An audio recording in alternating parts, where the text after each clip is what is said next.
All Things Cheryl, Closing Door, Season 3, Episode 5. Divinity School at Howard University is a very, very good school. We see that Ladymac is basically looking at brochures. She receives a call from Clara, and Clara has some not so good of news. Basically, Clara has basically told Lady May that I've talked to my money people, and they advised me not to give you the money that you need. So once Lady May went and heard that news, she was not happy, nor was she pleased with it.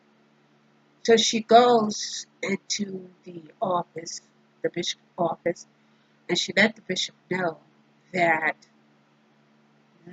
that they will not be receiving the assistance from Clara.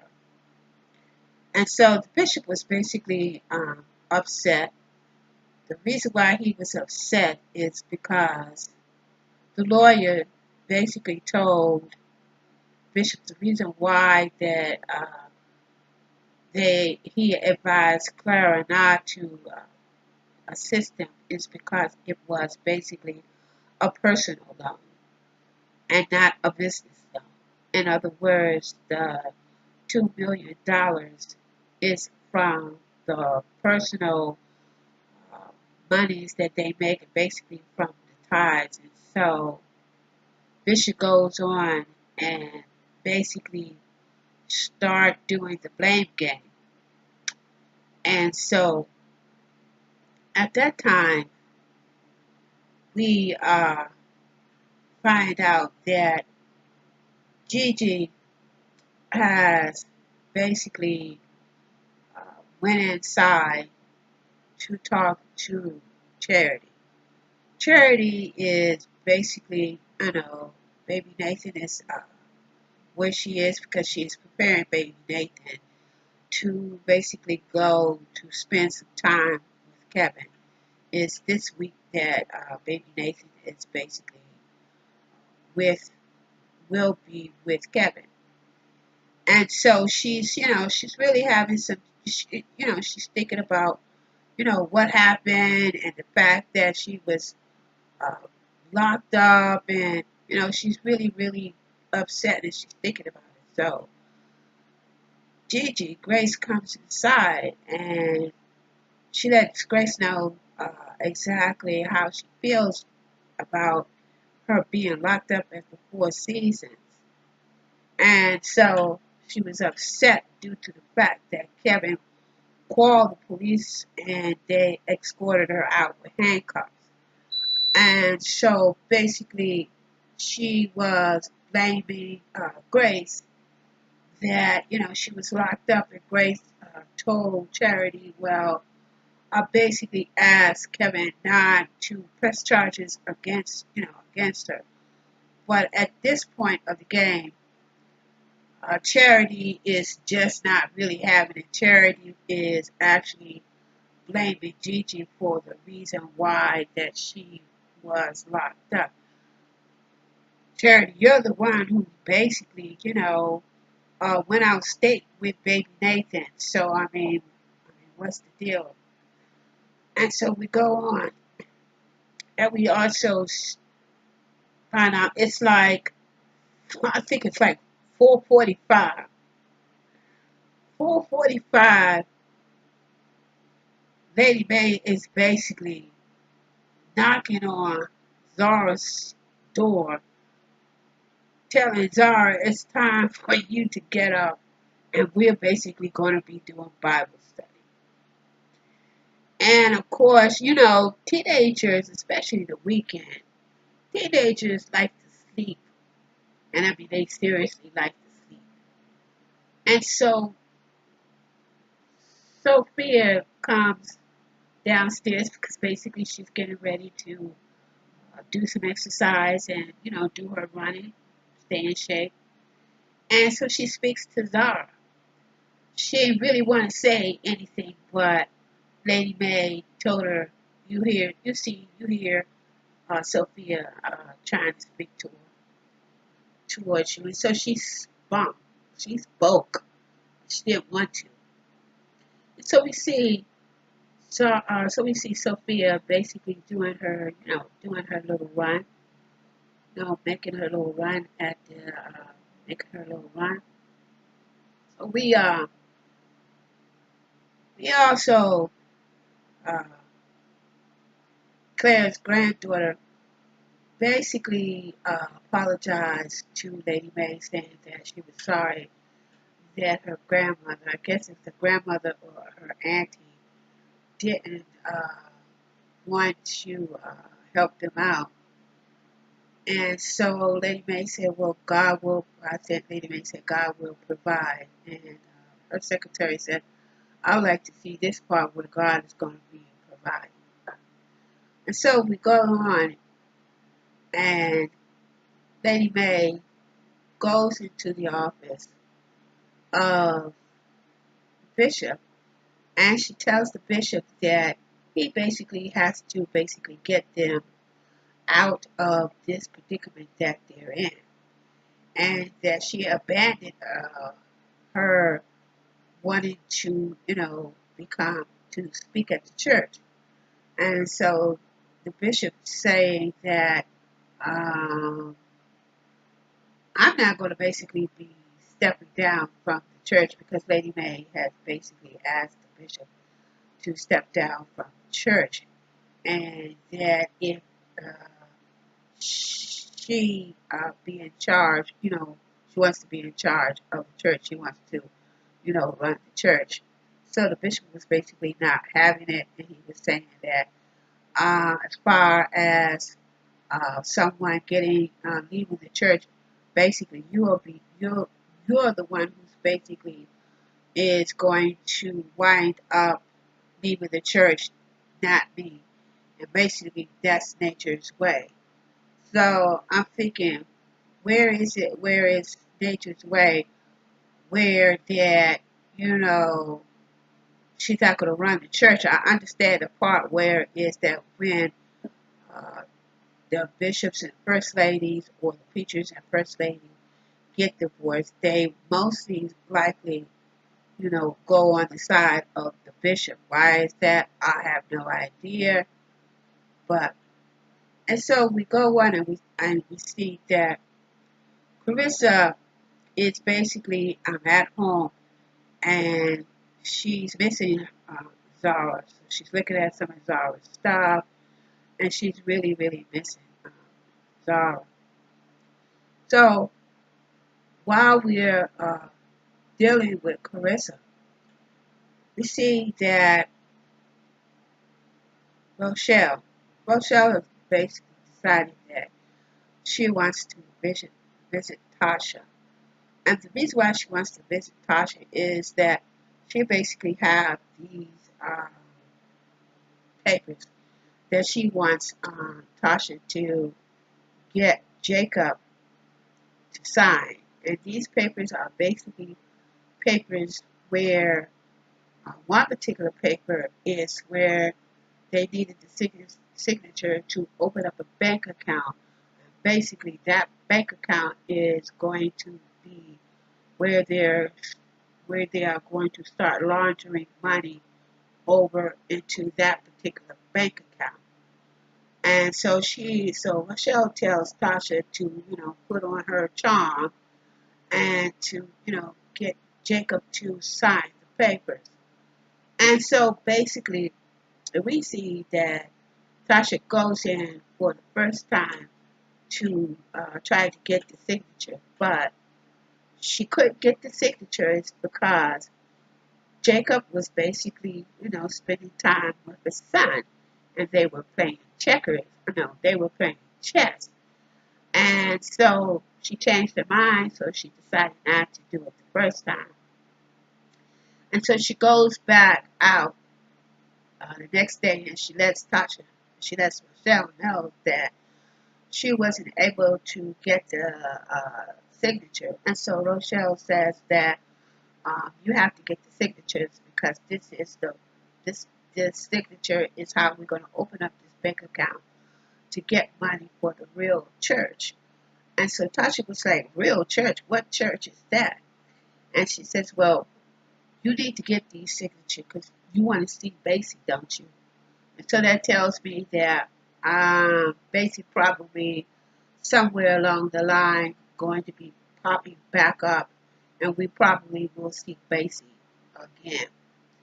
And so this time, when Tasha goes in, she basically gets the signature, and Jacob is really not paying attention to what he is basically doing.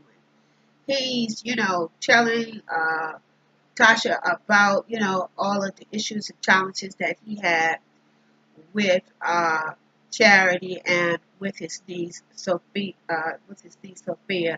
basically being in the hospital. And so we find out and we see that Sophia was in the hospital, and Sophia had a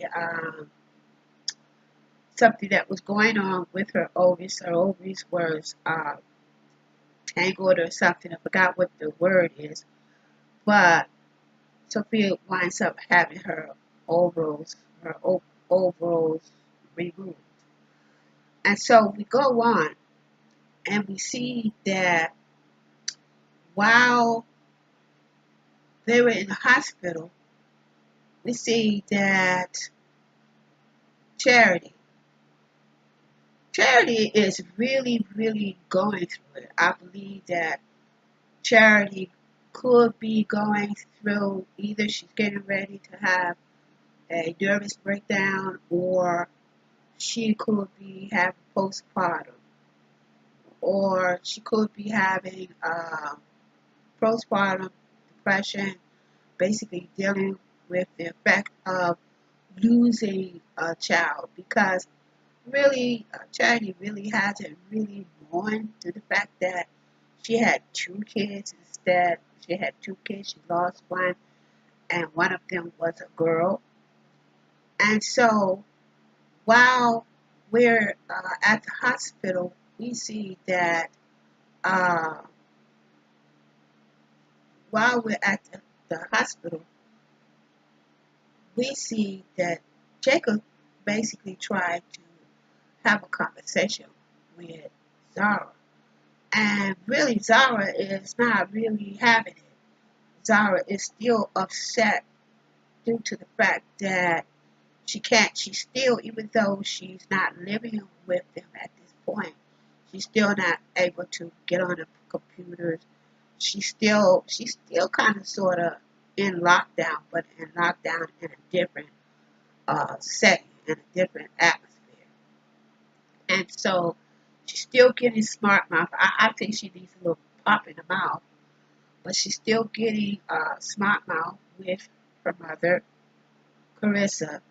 And so Carissa tells her, well, Zara, anytime that, basically you want to come home, you can. And so Zara tells her mother, no, thank you. Now, as we go on and we deal with the smart mouth Zara, Sophia is under the influence of drugs.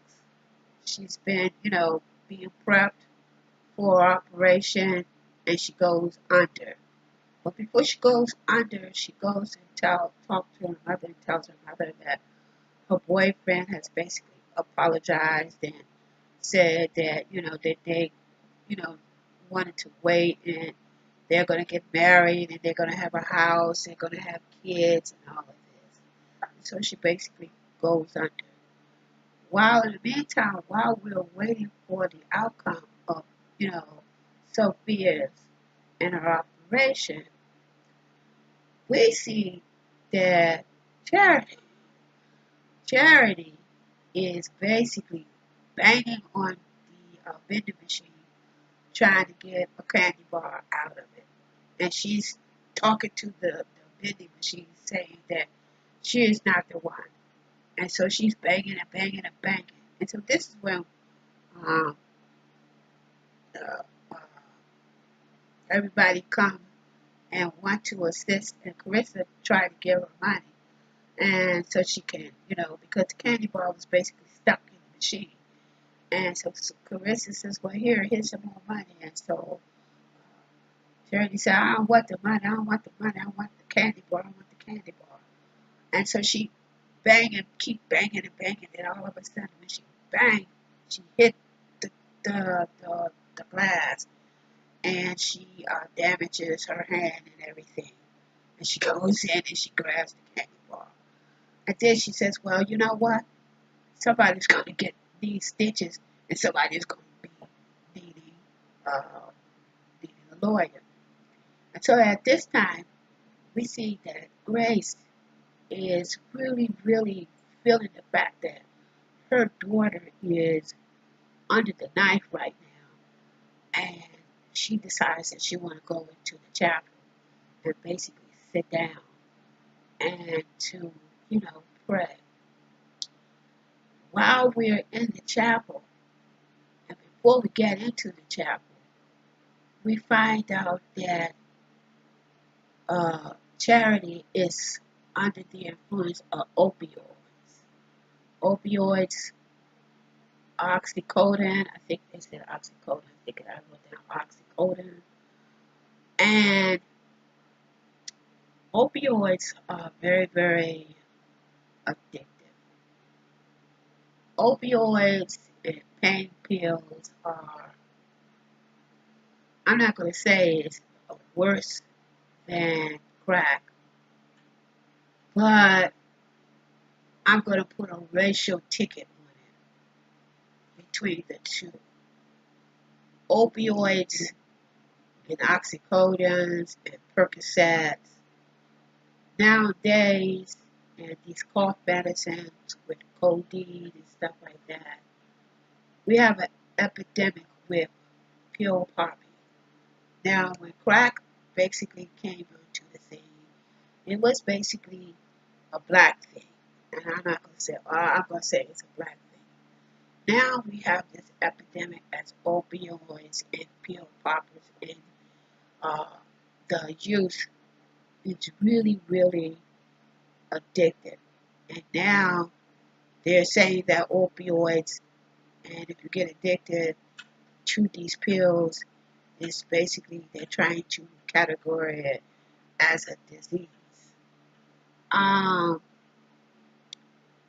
when it comes to, the difference how society or how the medical community basically treats uh, one population to another population, we know that a lot of white people take and they pop pills. Although black people pop pills, black kids are popping them too.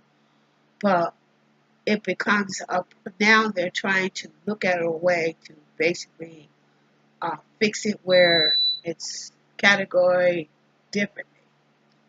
And so we find out that this is what Charity has been taking. She's been taking it. It seems like she's been taking it for a minute because she basically popped this pill, I believe, after Kevin basically came and got little Nathan.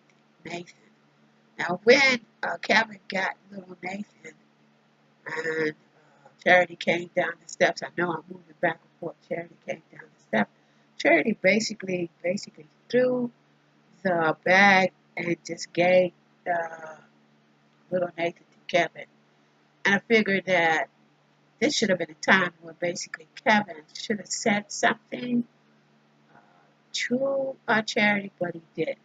So we go back, Charity pops this pill, and all of it comes out while she's in the hospital trying to, make sure that she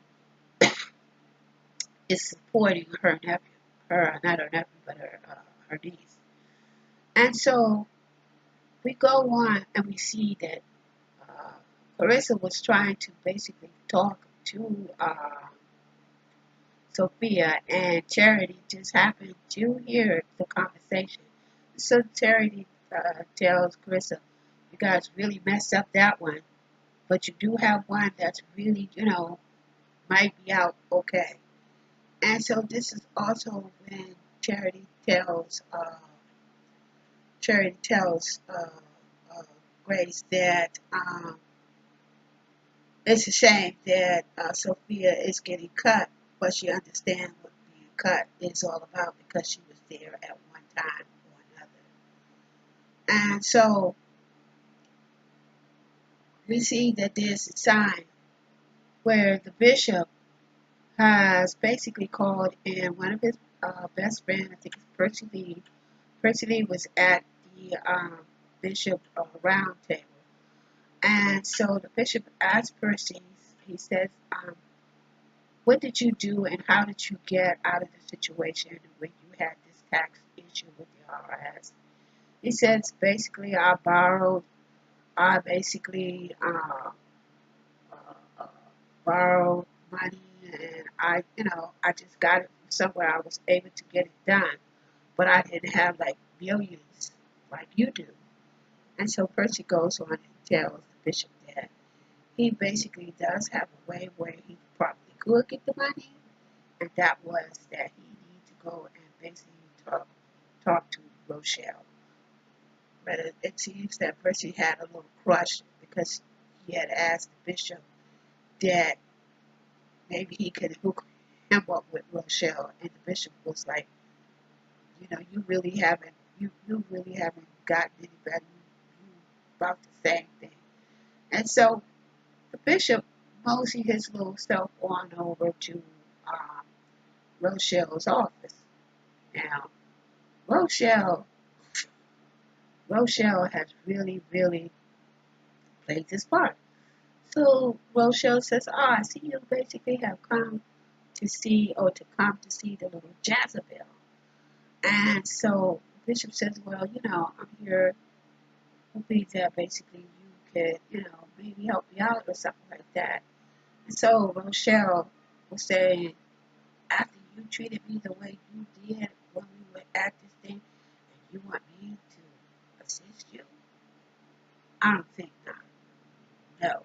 She outright said, no, I'm not helping you. And so the bishop, got up. And then this is when she really rolled it in. She told the security guard, the next time that he comes in, please don't even let me know that he's in the office. He's even in the building. And so the bishop goes on. And so Sophia has basically come out of operation and she no longer have her own bills. And um, Grace is really, really upset about the fact that she doesn't have her. So she went on and she told Sophia that she will not be able to have the baby. She wouldn't be able, and that, she's not going to be able to have it. And so this is when Sophia basically started crying and she was saying, well, why me? Why me? So that was a very moving part in that part. And so we go on and we see that the bishop has come into the office. Now, while they were all in the hospital dealing with Charity, getting her hands stitched up and wrapped, they all went to the chapel. And this is when we saw the whole complete family together there praying and everything. Now, we also find out that earlier, that Connie had basically talked to Lady May because Lady May had had a conversation with Connie to let her know that she, basically wanted to run the church. And Connie basically told Lady May that I don't think so. We've had this conversation before. We've been down this road, and I don't think it's a good idea. And so Lady May would say, well, what do you think? And so this is when Connie tells Lady May that she is really looking to ask Grace to basically take over the church. And of course, we know that Lady Mae does not want Gigi to have any parts of the church. And so she storms into Gigi's office.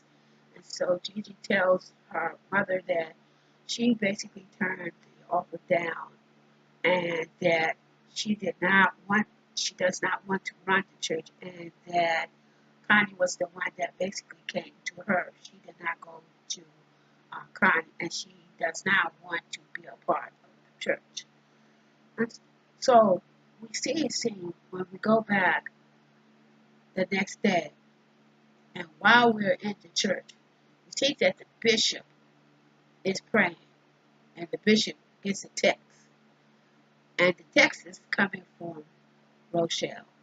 Rochelle has basically told the bishop that she's sorry and that she could help him after she told him that she couldn't help him. So basically, she's getting ready to will him in.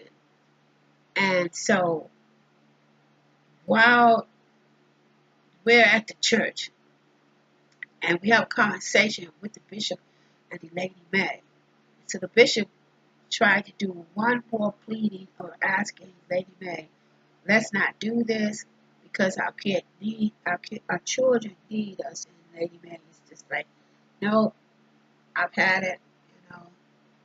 We can't do it. They need us, but they also need their parenting, something like that. And so we see that the bishop, the next day, the bishop goes in. We get to the final scene. The bishop goes in, and the bishop tells Lady Mae, he says, I basically really don't want to do this, but I have to come to an agreement that it has to be done. And so he basically gives Lady Mae a draft as to how they should go about and telling the members at the church, that they are getting ready to divorce each other. And we have it. Now, I know I might have missed some things. I'm not quite sure. I hope I hit a lot of the main important parts. I'm not quite sure because this is getting really, really interesting due to the fact that Sophia will not be able to have children, and basically before she went under at the hospital, she had told her mother about the relationship and that her boyfriend and that they were going to get married. I don't know how Sophia is going to deal with that. Tasha is. I'm hoping that Tasha don't give those papers to Rochelle for them to try to extort money from the other church. Lady Mae, Lady Mae, and the relationship between Gigi and the daughter. There is some, I'm still there's something. The reason why she's so why she just don't like Grace. Period. She just don't like her as a daughter. And I'm like, is it because did she have a kid out of wedlock? Did she have Grace out of wedlock? Um, I don't know because it's so much hatred there between her daughter, the bishop. Now, the bishop really hasn't really done anything, but what Lady Mae has done, she has basically forced the bishop to get in a relationship, even though he did have a relationship with her, and even though inadvertently he was flirting with her. And I really think that Rochelle might, now this is just me, Rochelle might wind up falling in love with the bishop, even though her scheme is to get the bishop to get in love with him. But I think it's going to work it the other way around itself. And Zara, I think Zara is going to run away with the little wife beater, little womanizer. I think she's going to figure out a way how to get out of the house. And I think she's going to run away again. And that's all I got. I don't have anything else. I hope you guys enjoyed this. Basically, subscribe, click, share, and become a member. Until the next time, I say, hey, this is all things Cheryl coming at you with another review and recap of Greenleaf. And my new series that I do on celebrity news. I just did a piece about Steve Harvey. So check that out. Till the next time, peace and love. Next week, I'm out.